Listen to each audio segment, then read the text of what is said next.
তো সম্মানিত ভিউয়ার্স, দেখেন আমি যে সিস্টেমটি আপনাদেরকে প্লে করে দেখিয়ে দিলাম, সেই সিস্টেম বরাবর আপনারা যদি এই রাবার ফিটিংস করেন কীভাবে সুন্দর লুকে আপনারা এই রাবারটি লাগিয়ে নিতে পারবেন। আশা করি আপনাদের অনেক ভালো লেগেছে ভিডিওটি। নতুন যারা আছেন এখান থেকে খুব ইম্পর্টেন্ট একটি কাজ আপনার। আসসালামু আলাইকুম সুপ্রিয় দর্শক মণ্ডলী, যারা টেইলারিং কাজে একেবারেই নতুন তাদের জন্য আজকে আমি এই যে পায়জামার রাবার কিভাবে ফিটিংস করতে হয় আমি সম্পূর্ণটা সহজভাবে আপনাদের বোঝানোর চেষ্টা করব।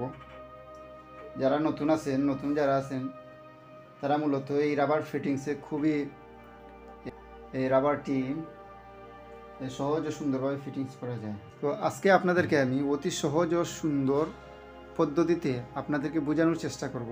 এই রাবারটি আপনাদের নতুনদের জন্য সহজ একটি পদ্ধতি দিয়ে এনেছি। কী পদ্ধতিতে আমরা দেখি, ঠিক আছে?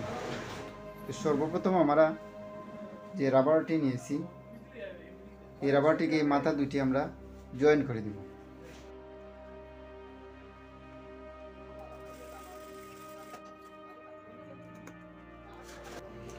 তো দর্শক দেখেন, এই যে আমি রাবারটির মাথা দুইটি আমি জয়েন করে দিয়েছি, ঠিক আছে?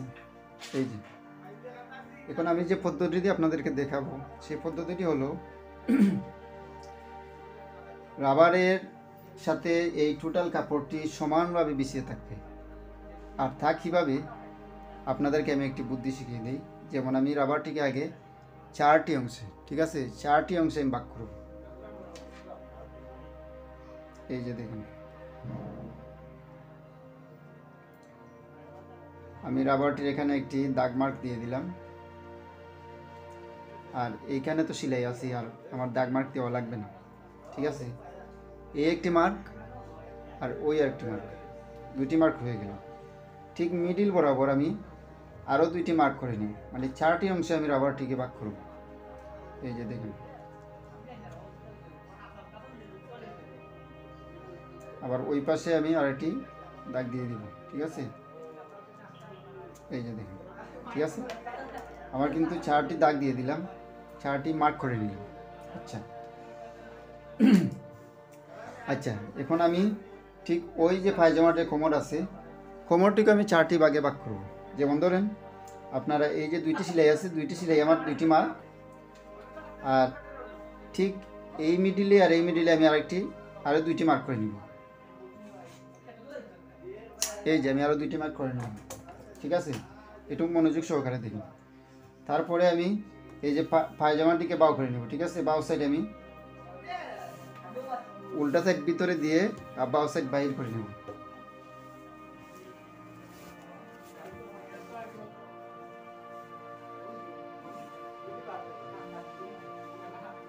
দর্শক দেখতেছেন, আমি কিন্তু এই পায়জামাটিকে আমি বাউ সাইড বাইরের দিকে এনে আমি পায়জামাটিকে এইভাবে রাখলাম, ঠিক আছে? এখন আমার যে কাজটি করতে হবে সেই কাজটি হলো, যেমন ধরেন আমার যে কোনো একটি মার্ক এই পায়জামাটি মার্কের সাথে মিলিয়ে নিতে হবে।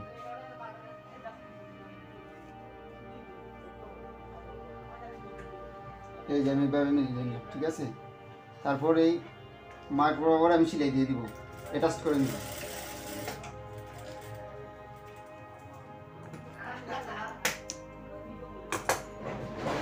অ্যাটাচ করে নিলাম, ঠিক আছে?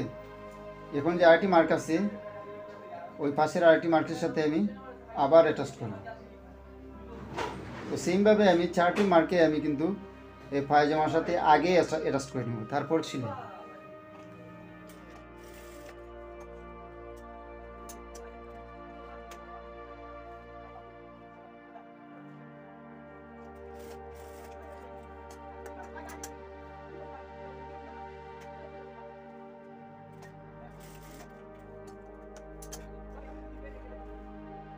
তো সম্মানিত ভিউয়ার্স, ওই যে দেখেন আমি এই পায়জামাটিকে 4টি অংশে 4টি মার্কের সাথে পায়জামার 4টি মার্ক আমি অ্যাটাচ করে নিলাম।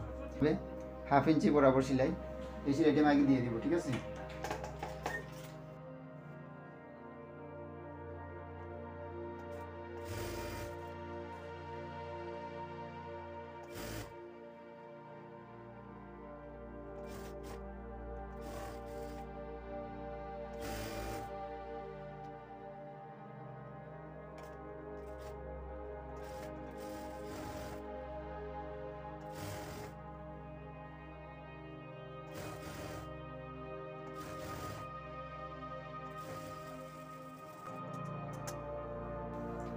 দর্শক দেখেন, এই যে আমি রাবারটি আমি এখানে রেখেছি, ঠিক আছে?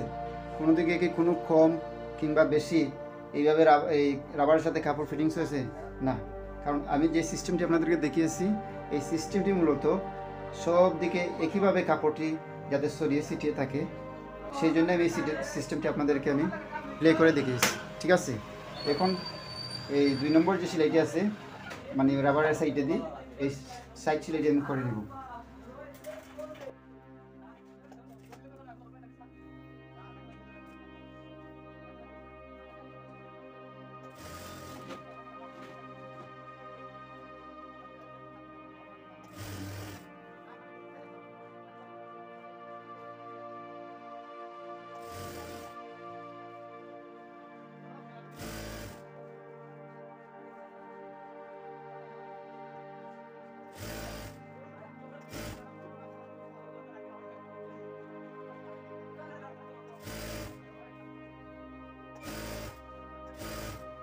দর্শক, এখন আমি ঠিক মিডিল বরাবর আরেকটি সেলাই দিয়ে দেবো।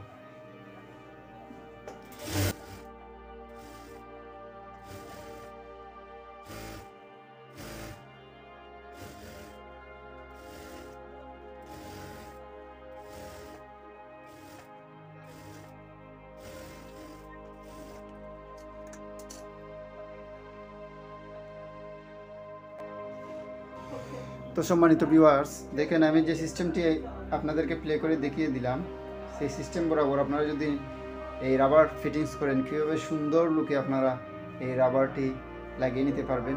আশা করি আপনাদের অনেক ভালো লেগেছে ভিডিওটি। নতুন যারা আছেন, এখান থেকে খুব ইম্পর্ট্যান্ট একটি কাজ আপনারা শিখতে পেরেছেন। আর যদি ভালো লেগে থাকে ভিডিওটি, তাহলে চ্যানেলটি সাবস্ক্রাইব করবেন এবং লাইক কমেন্ট দিয়ে আমাকে উৎসাহিত করবেন, ঠিক আছে? আজ তাহলে ভালো থাকুন, দেখা হবে অন্য কোনো দিন অন্য কোনো ভিডিওতে, ঠিক আছে? সবার কাছে বিদায় নিলাম। আসসালামু আলাইকুম।